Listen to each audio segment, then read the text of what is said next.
সিলেট সুনামগঞ্জে বন্যা পরিস্থিতির আরো অবনতি, হবিগঞ্জে খোয়াই নদীর বাঁধে ভাঙ্গন, বিপদসীমার ওপরে তিস্তার পানি। দেশ ছেড়ে পালিয়ে যাননি, চিকিৎসার জন্য সিঙ্গাপুরে গেছেন দাবি ডিএমপির সাবেক কমিশনার আসাদুজ্জামান মিয়ার। অবৈধ সম্পদ অর্জনের তথ্য মিথ্যা, ভিত্তিহীন।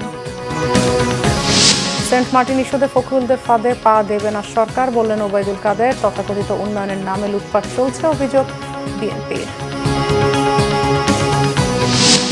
অব্যবস্থাপনার কারণে 10 লাখ পিস চামড়া নষ্টের দাবি ট্যানারি মালিকদের। 1 লাখ কোটি টাকার বাজার তৈরি হয়েছে এবারের ঈদে, জানিয়েছেন ব্যবসায়ী নেতারা। দেখছিলেন বিআরবি কেবল সংবাদ শিরোনাম। সিলেটের বন্যা পরিস্থিতি অপরিবর্তিত রয়েছে। নতুন করে কোনো এলাকা প্লাবিত না হলেও আতঙ্কে পানিবন্দী মানুষ। জেলার 6টি নদীর পানি 6টি পয়েন্টে বিপদসীমার উপরে বইছে। এদিকে সুনামগঞ্জের হাওর এলাকায় অবনতি হয়েছে বন্যা পরিস্থিতির। হবিগঞ্জ শহরে জালালাবাদ এলাকায় খোয়াই নদীর বাঁধ ভেঙে শহরতলির বিভিন্ন এলাকা প্লাবিত হয়েছে। অন্যদিকে টানা বৃষ্টি আর উজানের ঢলে তিস্তাপাড়ের নিম্নাঞ্চলগুলো তলিয়ে গেছে পানিতে। খুলে দেওয়া হয়েছে তিস্তা ব্যারেজের সবকটি গেট। বিস্তারিত ডেস্ক রিপোর্টে। সিলেটে বৃষ্টিপাতের পরিমাণ কিছুটা কম হওয়ায় নদ নদীর পানি স্থিতিশীল থাকায় কোথাও হাঁটু পানি, কোথাও কোমর পানিতে ভাসছে নগরী। 24 ঘন্টায় 100 মিলিমিটার বৃষ্টিপাত হয়েছে সিলেটে। নতুন করে কোনো এলাকা প্লাবিত না হলেও আতঙ্কে পানিবন্দী মানুষ। নগরীর ব্যবসার প্রধান কেন্দ্র কালীঘাটের বিভিন্ন গুদামে পানিতে তলিয়ে গেছে মালামাল। এছাড়া তালতলায় ফায়ার সার্ভিস স্টেশনও পানিতে তলিয়ে গেছে। গ্রামীণ রাস্তাঘাটগুলো সবগুলো ডুবে গেছে। কোনো রাস্তায় গলা সমান পানি রয়েছে এবং বর্তমানে এলাকার কোথাও বিদ্যুৎ নাই। নদী তীরবর্তী বিভিন্ন গুদামে পানি প্রবেশ করায় মালামাল স্থানান্তর করছেন ব্যবসায়ীরা। পাহাড়ি ঢলের পানিতে আটকে পড়া বন্যা কবলিতদের উদ্ধার করেছে উপজেলা প্রশাসন। জাফলং, রাতারগুল, বিছানাকান্দি, পান্থুমাই এই পর্যটন স্পটগুলো অনির্দিষ্টকালের জন্য বন্ধ ঘোষণা করা হলো। বন্যার্তরা যাতে কোনো ধরনের ভোগান্তিতে না পড়েন সেজন্য তাদের উদ্ধার করে আশ্রয় কেন্দ্রে নেওয়া সহ শুকনো খাবার বিতরণের নির্দেশনা দিয়েছে সিটি কর্পোরেশন। যাদের বাড়িতে পানি উঠেছে তাদেরকে বিভিন্ন স্কুল মাদ্রাসায় নিয়ে আসা, কয়েকটি জায়গায় নিয়ে আসা হয়েছে এবং তাদের যাতে কোনো কষ্ট না হয় তাদেরকে শুকনা খাবার এবং আমরা আরো খাবারের ব্যবস্থা করব। অন্যদিকে সুনামগঞ্জে নদী তীরবর্তী এলাকায় পানি কিছুটা কমলেও বন্যা পরিস্থিতির অবনতি হয়েছে হাওর এলাকায়। নতুন করে প্লাবিত হয়েছে দোয়ারাবাজার, ছাতক, সদর, বিশ্বম্ভরপুর, জামালগঞ্জ, তাহিরপুর সহ বিভিন্ন উপজেলার বহু গ্রাম। চরম ভোগান্তিতে বানভাসী মানুষ। এই পানি যে রাত্রেবেলা যে আশঙ্কার মধ্যে আছে, কি অবস্থা পরিস্থিতি দাঁড়ায় একথা আল্লাহ ভরসা ছাড়া কেউ জানে না। তো নদীর মাঝে নদীটা কেবলা বাচ্চা কাচ্চারা লইয়া আইছি। খুব বেশি পানি বাড়ে, যদি আরো বাড়ে তাহলে তো আমরা বাচ্চা কাচ্চা লিয়ে বড় সমস্যা পড়বে। সড়কগুলো পানিতে তলিয়ে যাওয়ায় জেলা সদরের সাথে বন্ধ রয়েছে প্রায় সবগুলো উপজেলার সড়ক যোগাযোগ। সুনামগঞ্জ জেলায় সারা জেলায় সব উপজেলা মিলে 516টি আশ্রয় কেন্দ্রে আমরা তালিকা করেছি। সেই আশ্রয় কেন্দ্রগুলো খুলে দেওয়ার জন্য আমরা নির্দেশনা প্রদান করেছি। ইতিমধ্যে অনেক আশ্রয় প্রার্থী আশ্রয় কেন্দ্রে উঠেছে, তাদেরকে আমরা ত্রাণ সহায়তা প্রদান করছি। এদিকে হবিগঞ্জেও নদ নদীর পানি বিপদসীমার উপর দিয়ে বইছে। এরই মধ্যে হাওর এলাকার বেশ কিছু গ্রাম তলিয়ে গেছে। দুপুরে হবিগঞ্জ শহরের জালালাবাদ এলাকায় খোয়াই নদীর বাঁধ ভেঙে শহরতলি ও আশপাশ এলাকায় পানি ঢুকেছে। নবীগঞ্জ উপজেলার কসবা, মাধবপুর, মথুরাপুর এলাকার মানুষ পানিবন্দী হয়ে পড়েছে। 3টি গ্রামের 52টি পরিবারকে আশ্রয় কেন্দ্রে নিয়ে যাওয়া হয়েছে। অন্যদিকে টানা বৃষ্টি আর উজানের ঢলে রংপুরে তিস্তা নদীর পানিতে তলিয়ে গেছে নিম্নাঞ্চলগুলো। খুলে দেওয়া হয়েছে তিস্তা ব্যারেজের সবকটি গেট। পানি বেড়েছে কাউনিয়া পয়েন্টে। এতে গঙ্গাচড়া ও কাউনিয়া উপজেলার নদী তীরবর্তী এলাকাগুলো তলিয়ে গেছে পানিতে। সুচরিতা সূচি, বাংলা ভিশন নিউজ ডেস্ক। এদিকে সক্রিয় মৌসুমী বায়ুর প্রভাবে সিলেট অঞ্চলে আগামী 3 দিন বৃষ্টিপাতের তীব্রতা অব্যাহত থাকবে। এছাড়া জুন মাসের বাকি দিনগুলোতেও ভারী থেকে অতি ভারী বৃষ্টিপাতের আভাস দিয়েছে আবহাওয়া অধিদপ্তর। উজানেও ভারী বৃষ্টি হবে এবং বাংলাদেশের অভ্যন্তর ও সিলেট বিভাগে ভারী থেকে অতি ভারী বৃষ্টিপাতের সম্ভাবনা রয়েছে। সেই কারণে আমরা কিন্তু শুধু সিলেটই না, আমরা রংপুর, ময়মনসিংহ, সিলেট এবং চট্টগ্রাম বিভাগের কোথাও কোথাও ভারী থেকে অতি ভারী বৃষ্টিপাত হতে পারে বলে আমরা কিন্তু একটি ভারী বর্ষণের সতর্কবার্তাও দিয়েছি। বিশেষ করে উপকূলীয় এলাকায় অস্থায়ীভাবে দমকা বাতাস এবং ঝোড়ো হাওয়া সহ বৃষ্টি অথবা বজ্রসহ বৃষ্টি অব্যাহত রয়েছে। এই কারণে সকল সমুদ্র বন্দরসমূহকে আমরা 3 নম্বর স্থানীয় সতর্কতা সংকেত দেখিয়ে যেতে বলেছি। দেশ ছেড়ে পালিয়ে যাননি বলে দাবি করেছেন ডিএমপির সাবেক কমিশনার মোহাম্মদ আসাদুজ্জামান মিয়া। জানান আমেরিকান নয়, হৃদরোগের চিকিৎসার জন্য তিনি সিঙ্গাপুর গেছেন। 22 জুন দেশে ফিরবেন। অবৈধ সম্পদ অর্জনের তথ্যটি মিথ্যা, ভিত্তিহীন দাবি করে তিনি বলেন দেশে ফিরে যথাযথ কর্তৃপক্ষের কাছে তথ্য প্রমাণ উপস্থাপন করবেন। বাংলা ভিশনকে দেয়া ভিডিও বার্তায় এসব কথা বলেন আসাদুজ্জামান মিয়া। বিস্তারিত জানাচ্ছেন জিয়া খান। কয়েকদিন ধরে talk of the country Dhaka metropolitan পুলিশের সাবেক কমিশনার মোহাম্মদ আসাদুজ্জামান মিয়া। বেনজির আহমেদের পর অবৈধ সম্পদ অর্জনের অভিযোগে আসাদুজ্জামান মিয়াও আলোচিত সমালোচিত। দেশ বিদেশের কয়েকটি গণমাধ্যমে সে খবরই ঘুরছে। সপরিবারে তার দেশ ছাড়ার খবরও বের হয়েছে কোনো কোনো গণমাধ্যমে, যা ভিত্তিহীন বলে দাবি করেছেন আসাদুজ্জামান মিয়া। গভীর উদ্বেগের সাথে লক্ষ্য করছি, 2-1টি মিডিয়া খবর প্রকাশ করেছে আমার বিরুদ্ধে অভিযোগ ওঠার পরে আমি সস্ত্রীক বিদেশে পালিয়ে এসেছি, যা মিথ্যা, বানোয়াট, ভিত্তিহীন এবং উদ্দেশ্য প্রণোদিত। মূলত ডাক্তারের পূর্ব নির্দেশ অনুযায়ী হৃদরোগের চিকিৎসার জন্য আমি মাউন্ট এলিজাবেথ হাসপাতালে এসেছি। বলেন শীঘ্রই দেশে ফিরবেন তিনি। চিকিৎসা শেষে আমি আগামী 22 তারিখে দেশে ফিরব ইনশাআল্লাহ। আমার বিরুদ্ধে 2-1টি মিডিয়ায় অবৈধ সম্পদ অর্জনে যে খবর প্রকাশ করেছে সেটি অসত্য, বানোয়াট, অতিরঞ্জিত এবং উদ্দেশ্য প্রণোদিত। তার ও তার পরিবারের সদস্যদের নামে অবৈধ সম্পদ অর্জনের তথ্যটিও মিথ্যা বলে দাবি তার। আমার জ্ঞাত আয়ের বাইরে কোনো ধরনের কোনো সম্পদ নেই এবং বৈধ আয়ের সাথে সামঞ্জস্যপূর্ণ নয় এমন কোনো সম্পত্তি আমার নেই বা আমার পরিবারের নেই। আমি দেশে ফেরার পরে প্রয়োজন হলে যথাযথ কর্তৃপক্ষের কাছে প্রয়োজনীয় প্রমাণ এবং তথ্যাদি আমি পেশ করব ইনশাল্লাহ। অভিযোগ করেন সামাজিকভাবে হেয় করতে এসব ষড়যন্ত্র। একটি চিহ্নিত মহল দেশের বাইরে থেকে এবং দেশের ভিতরে থেকে এই ধরনের অপপ্রচার করছে আমাকে হেয় করার জন্য, সামাজিকভাবে আমার এবং আমার পরিবারের মর্যাদা ক্ষুণ্ণ করার জন্য, তাদের হীন স্বার্থ চরিতার্থ করার জন্য আক্রোশমূলক এই ধরনের মিথ্যা অপপ্রচার চালিয়ে যাচ্ছে। গণমাধ্যমের প্রতি অনুরোধ করেন অপপ্রচার থেকে বিরত থাকতে। সম্মানিত মিডিয়া কর্মী ভাইদের কাছে অনুরোধ করব, আমার এবং আমার পরিবারের সম্মান ক্ষুণ্ণ হয় এই ধরনের মিথ্যা, বানোয়াট, ভিত্তিহীন অপপ্রচার থেকে সকলে বিরত থাকবেন।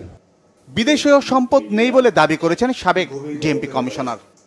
ডিএমপির সাবেক কমিশনার আসাদুজ্জামান মিয়া দাবি করেন সবই তার বিরুদ্ধে ষড়যন্ত্র।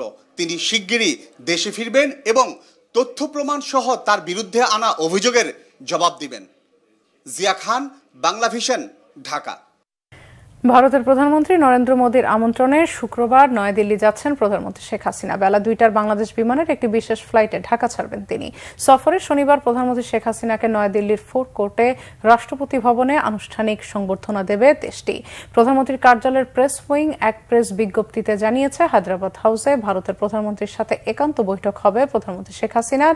দুদেশের মধ্যে বেশ কয়েকটি চুক্তি ও সমঝোতা স্মারক সই হতে পারে। এছাড়াও বাংলাদেশের প্রধানমন্ত্রীর সম্মানে রাষ্ট্রীয় মধ্যাহ্নভোজ আয়োজন করা হয়েছে। সফরের প্রথম দিন প্রধানমন্ত্রী শেখ হাসিনার সাথে সৌজন্য সাক্ষাৎ করবেন ভারতের পররাষ্ট্রমন্ত্রী ডক্টর এস জয়শঙ্কর।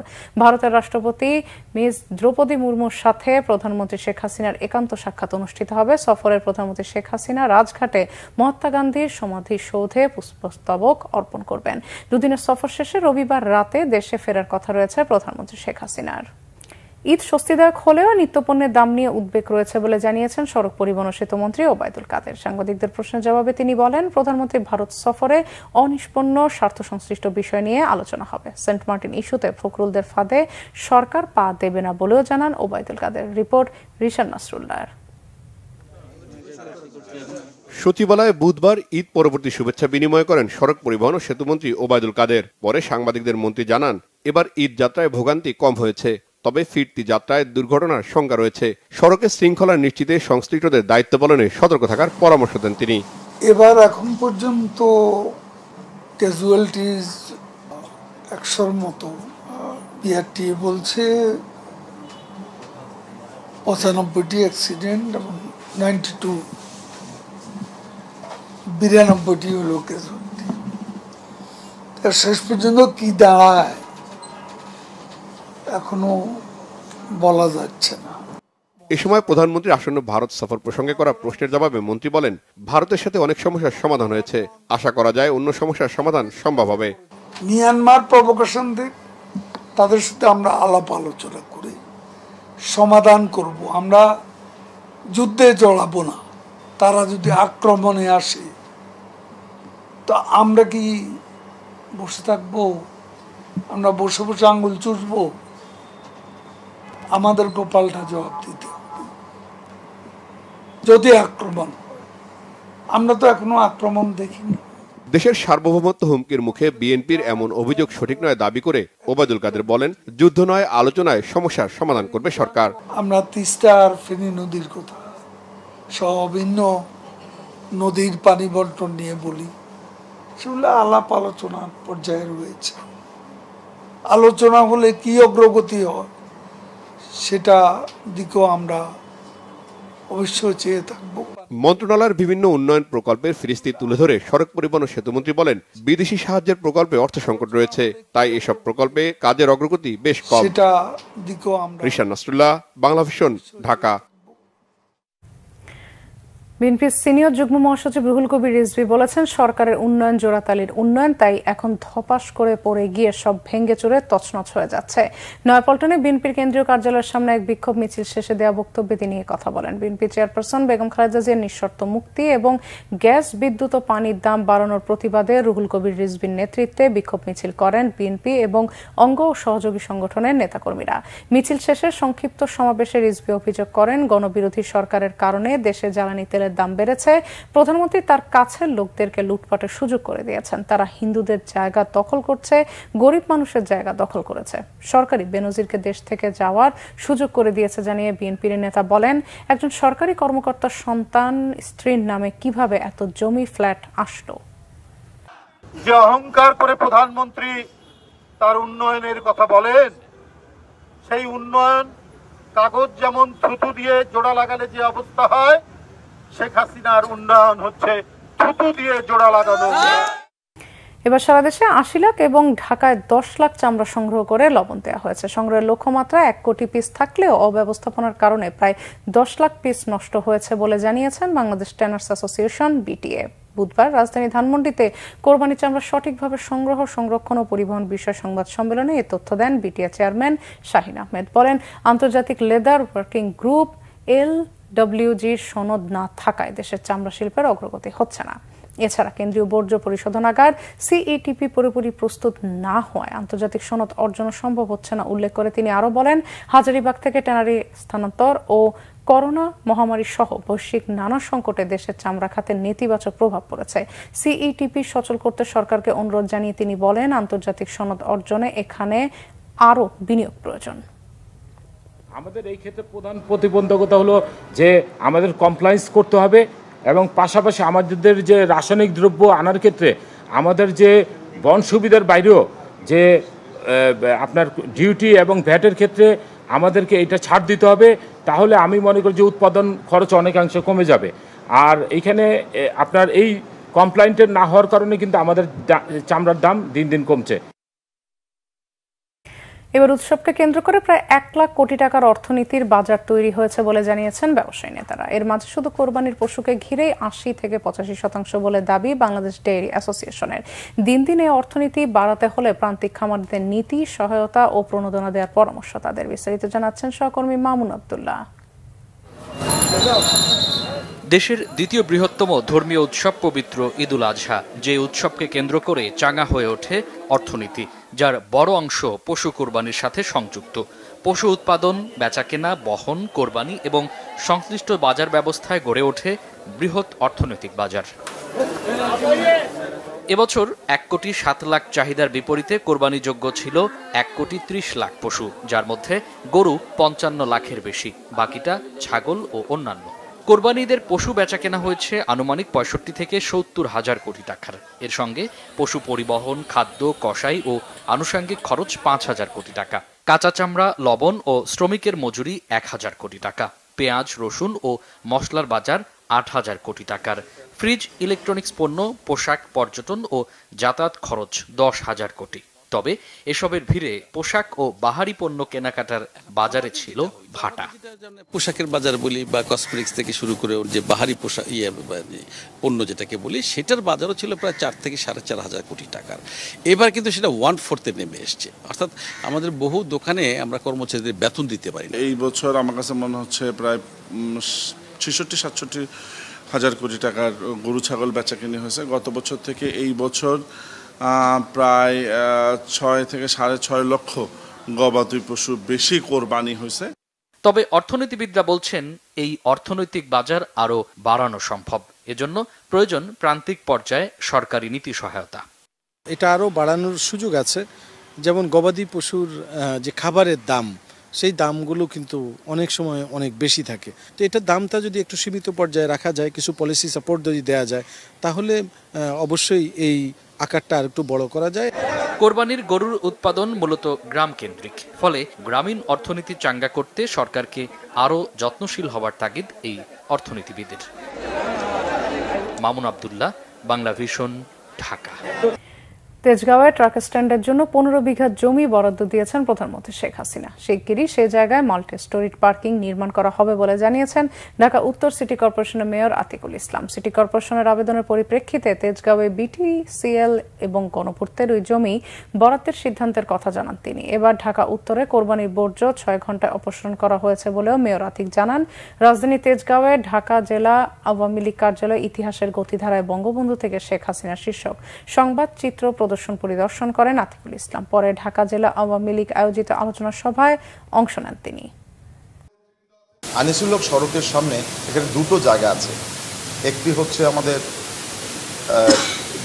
বিটিসিএল এর জায়গা, আরেকটি হচ্ছে আমাদের ওয়ার্কস মিনিস্ট্রির জায়গা। দুটো হচ্ছিল 5 একর জায়গা। আপনারা জানলে খুশি হবেন, আমরা গত মাসেই মাননীয় প্রধানমন্ত্রীর নির্দেশে 5 একর অর্থাৎ 15 বিঘা জায়গা আমরা ট্রাক স্ট্যান্ডের জন্য দিয়ে দেওয়া হয়েছে।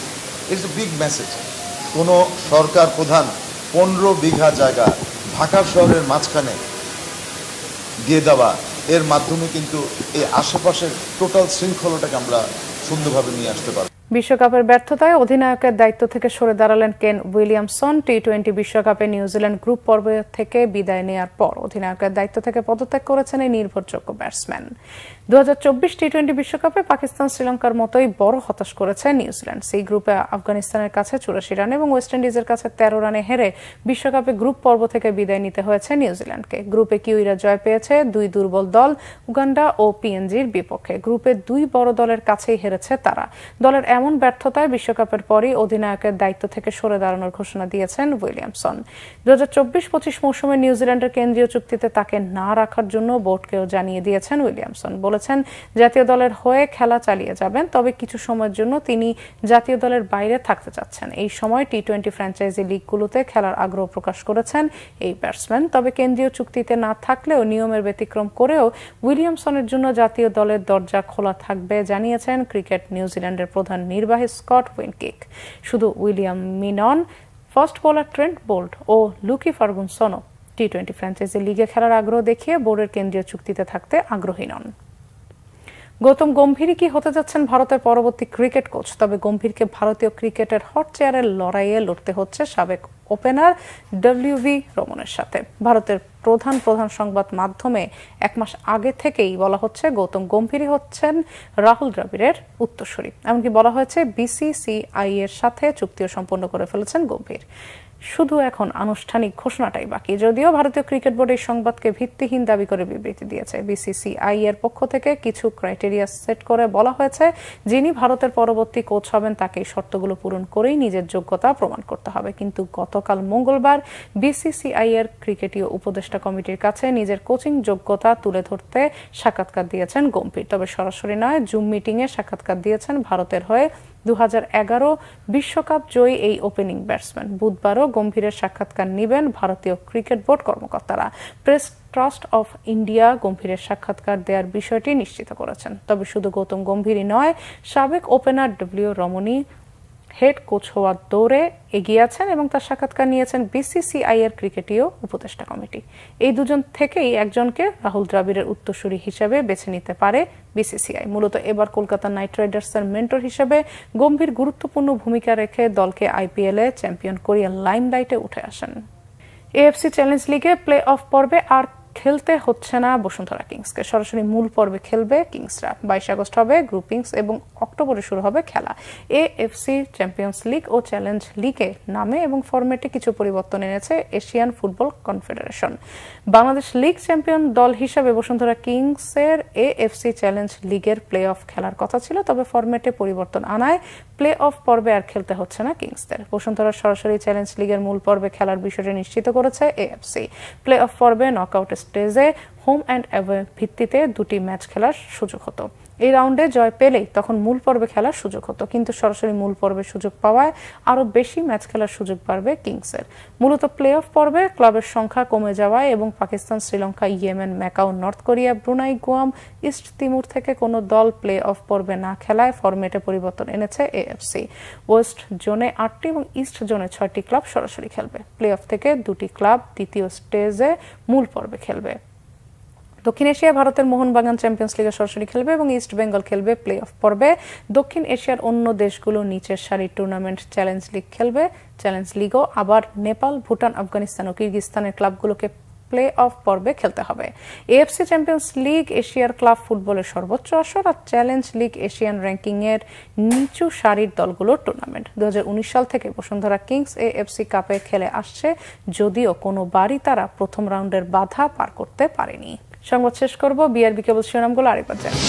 সিলেট সুনামগঞ্জে বন্যা পরিস্থিতির আরো অবনতি। হবিগঞ্জে খোয়াই নদীর বাঁধে ভাঙ্গন, বিপদসীমার উপরে তিস্তার পানি। দেশ ছেড়ে পালিয়ে যাননি, চিকিৎসার জন্য সিঙ্গাপুরে গেছেন দাবি ডিএমপি সাবেক কমিশনার আসাদুজ্জামান মিয়ার। অবৈধ সম্পদ অর্জনের তথ্য মিথ্যা, ভিত্তিহীন। সেন্ট মার্টিন ইস্যুতে ফখরুলদের ফাঁদে পা দেবে না সরকার, বললেন ওবায়দুল কাদের। তথাকথিত উন্নয়নের নামে লুটপাট চলছে, অভিযোগ বিএনপির। অব্যবস্থাপনার কারণে 10 লাখ পিস চামড়া নষ্টের দাবি ট্যানারি মালিকদের। 1 লাখ কোটি টাকার বাজার তৈরি হয়েছে এবারের ঈদে, জানিয়েছেন ব্যবসায়ী নেতারা। এই ছিল এখনকার মতো। পরের সংবাদ রাত 10:30টায় দেখার আমন্ত্রণ রইল। এছাড়া বাংলাদেশ সংবাদ ও সংবাদ সংশ্লিষ্ট অনুষ্ঠান দেখতে ভিজিট করুন www.bvnews24.com, facebook.com/banglavisionnews এবং সাবস্ক্রাইব করুন youtube.com/banglavisionnews। ধন্যবাদ সবাইকে।